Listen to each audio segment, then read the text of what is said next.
Peroxide पर आप ध्यान दीजिए, ये हेमंत जी का पिक है और ये स्टॉक बार बार उनके बाय लिस्ट पर आता है। लूमेक्स ऑटो पर ध्यान दीजिए, यहाँ पर नीरज जी ने अपना कल का खिलाड़ी आज देखा है, तो ऑटो एंसिलरी थीम बहुत जबरदस्त तरीके से आपके सामने चलती हुई दिख रही है। 13 रुपए ऊपर चल रहा है लूमेक्स ऑटो टेक्नोलॉजीज 8270 और नेशनल पेरोक्साइड में अब फिलहाल आप लगभग 12% की तेजी देख रहे हैं।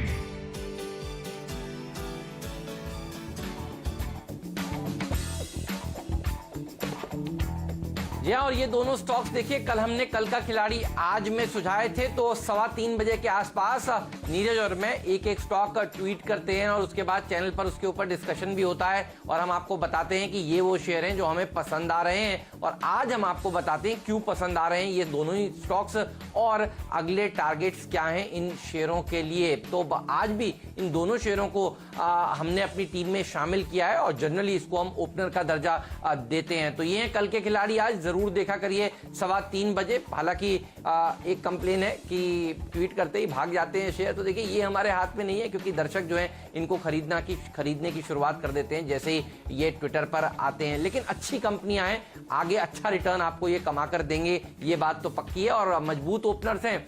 आज हम दोनों की टीम्स में नया खिलाड़ी भी देखिए हमने शुरू किया है, इसको भी आप जरूर देखा करिए। 10 बजे नया खिलाड़ी की हमने शुरुआत करी है। जो लोग ये कहते हैं कि जी ये सारे स्टॉक 2020 के शेयर गैप अप खुल जाते हैं, तो देखिए नया खिलाड़ी वो स्टॉक है जो दरअसल 10 बजे इंट्रोड्यूस होता है। तो 11th प्लेयर जो होता है टीम का वो 10 बजे इंट्रोड्यूस होता है, वो भी आप जरूर देखिएगा। और ये दो प्रॉपर्टीज हमने स्टॉक 2020 में वापस से री इंट्रोड्यूस कर दी हैं। लेकिन नीरज हमारे साथ जुड़ चुके हैं, नीरज से सबसे पहले समझ लेते हैं कि ग्लोबल मार्केट्स के संकेत कैसे नजर आ रहे हैं। एशियाई बाजार तो देखिए ठीक ठाक प्रदर्शन दिखा रहे हैं और भारतीय बाजार कल के हाईज पर खुलने की तैयारी कर रहे हैं। यूएस में तो नीरज शानदार तेजी देखने को मिली, दिन के हाईज पर बंद हुए बाजार, बताइए क्या कारण थे?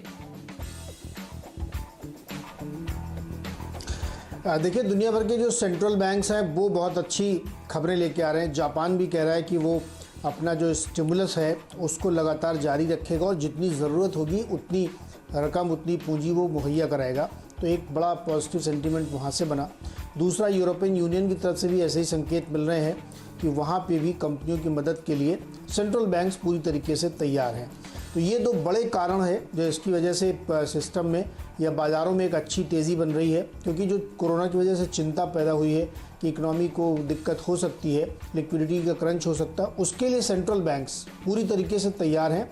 और वो ये बात जब कहते हैं कि जितनी ज़रूरत होगी उतना देंगे, तो इससे एक बड़ा भरोसा ये बढ़ता है कि कोई लिमिट नहीं है कि किसी एक सर्टेन रकम तक ही ये स्टिमुलस सीमित है। तो इसीलिए इसका बड़ा फ़ायदा होगा। अमेरिका के सेंट्रल बैंक फेडरल रिजर्व ने पहले ही कह दिया है कि वो जितनी ज़रूरत होगी उतने बॉन्ड लेगा।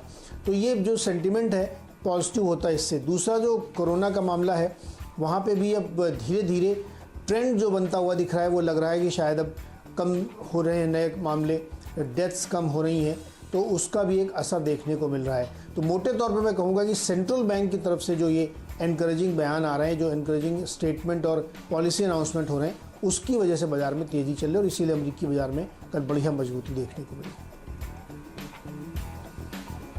बिल्कुल, तो देखिए सेंट्रल बैंक्स की तरफ से बढ़िया बयान। और दूसरा, इकोनॉमी के लॉकडाउन का चीज़ें जो हैं वो ख़त्म हो रही हैं धीरे धीरे करके, इन होप्स में वहाँ के बाजार भाग रहे हैं। अभी एक रॉयटर्स पे रिपोर्ट आई है कि ट्रंप साहब का एक बयान है, वो ये कह रहे हैं कि वो सीरियस इन्वेस्टिगेट कर रहे हैं और कह रहे हैं मैं चाइना से खुश नहीं हूँ।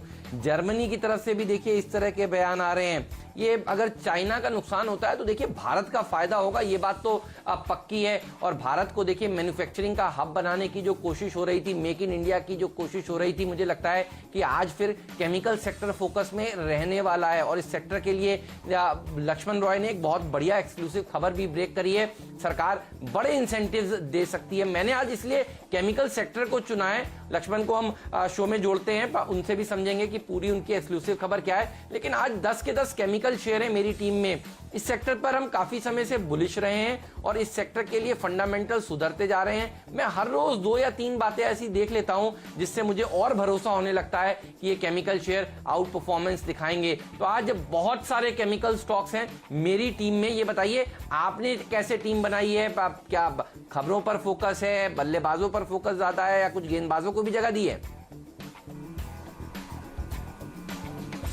नहीं, बल्लेबाजी पे ही फोकस है और खबरों पे ही ध्यान हमेशा रहता है, तो खबरों वाले शेयर है ही है और केमिकल सेक्टर डेफिनेटली डोमिनेट करेगा, इसलिए क्योंकि खबर जो केमिकल की बहुत पॉजिटिव है और केमिकल सेक्टर बहुत बड़ा है। दरअसल केमिकल सेक्टर को आप स्टडी करने जाएँ तो आपको 200-300 कंपनियाँ मिलेंगी वहाँ पे, क्योंकि केमिकल के अलग अलग जो सेगमेंट है, कोई एग्रो केमिकल है, कोई फार्मा केमिकल है, कोई अलग अलग तरीके पेंट के लिए है, तो नंबर ऑफ कंपनीज बहुत ज़्यादा हैं। तो उसमें से 10 ढूंढना बड़ा मुश्किल काम नहीं है, बल्कि जब भी केमिकल की खबर आती है तो लाइफ इजी हो जाती है कि उसमें से 10 शेयर आप छांट सकते हैं अच्छे।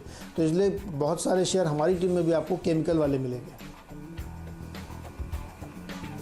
सही कह रहे हैं। तो एक काम करते हैं, पहले लक्ष्मण को जोड़ते हैं और समझते हैं कि जो नीरज बता रहे हैं बहुत सारे सेक्टर हैं, और सही बात है। देखिए बहुत सारे सेक्टर हैं और ज़्यादातर कंपनियों को राहत देने की योजना सरकार बना रही है। तो लक्ष्मण हमारे साथ जुड़ चुके हैं क्या? डायरेक्टर साहब बताइएगा। सीधे उन्हीं के पास पहले चलेंगे और उनसे समझ लेते हैं कि क्या कुछ होने जा रहा है इस सेक्टर के लिए। तो लक्ष्मण सबसे पहले आप बताइए, टोन सेट करिए और उसके बाद हम बताते हैं कौन से शेयर इस सेक्टर में आज आउट परफॉर्मेंस दिखाएंगे।